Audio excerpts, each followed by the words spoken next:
ಎಲ್ಲರಿಗೂ ನಮಸ್ಕಾರ. ಇವತ್ತು ನಾವು ಗಸಗಸೆ ಪಾಯಸ ಮಾಡ್ತೀವಿ. ಅದಕ್ಕೆ ಬೇಕಾಗಿರೋ ಪದಾರ್ಥಗಳು: ಒಣ ಕೊಬ್ಬರಿನ ತುರಿದಿಟ್ಕೊಂಡಿದ್ದೀನಿ, ಹಸಿ ತೆಂಗಿನಕಾಯಿನ ಸ್ವಲ್ಪ ತುರಿದಿಟ್ಕೊಂಡಿದ್ದೀನಿ, 1 ಸ್ಪೂನಷ್ಟು ಅಕ್ಕಿ ತೊಗೊಂಡಿದ್ದೀನಿ, ಒಂದು 3 ಸ್ಪೂನಷ್ಟು ಗಸಗಸೆ ತೊಗೊಂಡಿದ್ದೀನಿ, ಒಂದು 8 ಅಷ್ಟು ಏಲಕ್ಕಿ ತೊಗೊಂಡಿದ್ದೀನಿ, ಒಂದು 5 ಗೋಡಂಬಿ, ಒಂದು 7-8 ಅಷ್ಟು ಬಾದಾಮ್ ತೊಗೊಂಡಿದ್ದೀನಿ, ಬೆಲ್ಲ ತೊಗೊಂಡಿದ್ದೀನಿ.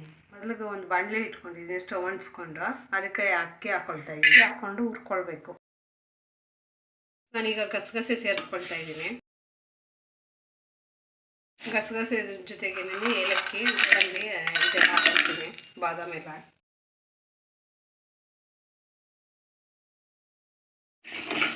ಈಗ ಚೆನ್ನಾಗಿ ಹುರ್ಕೊಂಡಾಗಿದೆ, ಬಿಸಿಯಾಗಿದೆ ಎಲ್ಲನೂ.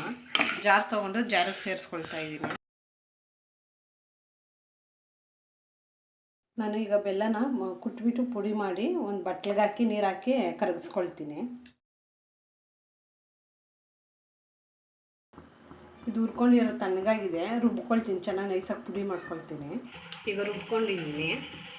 ಒಣ ಕೊಬ್ಬರಿನ ತೆಂಗಿನಕಾಯಿ ಹಾಕ್ಕೊಳ್ತಾ ಇದ್ದೀನಿ.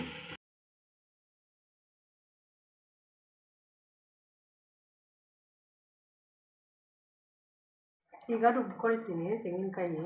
ಈಗ ಇಷ್ಟು ರುಬ್ಕೊಂಡಿದ್ದೀನಿ, ನೀರು ಹಾಕ್ಕೊಳ್ತಾ ಇದ್ದೀನಿ. ನೀರು ಹಾಕಿ ನೈಸಾಗಿ ರುಬ್ಕೊಳ್ತೀನಿ. ಇದರ ಬೆಲ್ಲನ ಇನ್ನೊಂದು ಬಟ್ಲಿಗೆ ಹುಯ್ಕೊಳ್ತೀನಿ.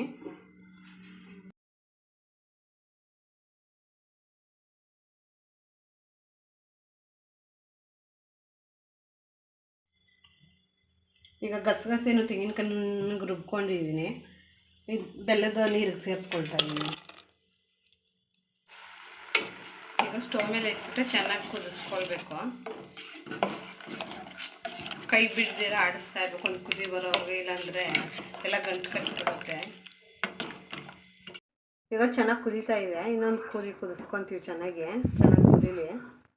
ಈಗ ಪಾಯಸಕ್ಕೆ ಒಗ್ಗರಣೆ ಮಾಡ್ಕೊಳ್ತೀವಿ. ತುಪ್ಪ ಹಾಕ್ಕೊಂಡು ಒಂದು ಬಾಣಲಿ ಇಟ್ಕೊಂಡಿದ್ದೀನಿ, ಒಂದು 2 ಸ್ಪೂನಷ್ಟು ತುಪ್ಪ ಹಾಕ್ಕೊಳ್ತೀನಿ.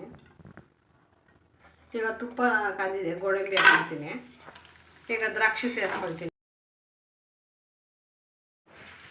ಈಗ ದ್ರಾಕ್ಷಿ ಗೋಡಂಬಿ ಆಗಿದೆ. ಈಗ ಕುದೀತಾ ಇರೋ ಪಾಯಸಕ್ಕೆ ದ್ರಾಕ್ಷಿ ಗೋಡಂಬಿ ಸೇರಿಸ್ಕೊಳ್ತೀನಿ. ಚೆನ್ನಾಗಿ ಕುದೀತಾ ಇದೆ. ಈಗ ಕುದ್ದು ರೆಡಿಯಾಗಿದೆ ಪಾಯಸ. ಸ್ಟವ್ ಆಫ್ ಮಾಡ್ಕೊಳ್ತೀನಿ. ಗಸಗಸೆ ಪಾಯಸ ರೆಡಿಯಾಗಿದೆ, ತುಂಬ ಚೆನ್ನಾಗಿ ಬಂದಿದೆ. ನಮ್ಮ ವಿಡಿಯೋ ಯಾರ್ಯಾರು ನೋಡ್ತಾ ಇರೋ ಸಬ್ಸ್ಕ್ರೈಬ್ ಮಾಡ್ಕೊಳ್ರಿ, ಶೇರ್ ಮಾಡಿರಿ. ನಮ್ಮ ವಿಡಿಯೋ ಇಷ್ಟ ಆದರೂ ಒಂದು ಲೈಕ್ ಕೊಡಿರಿ.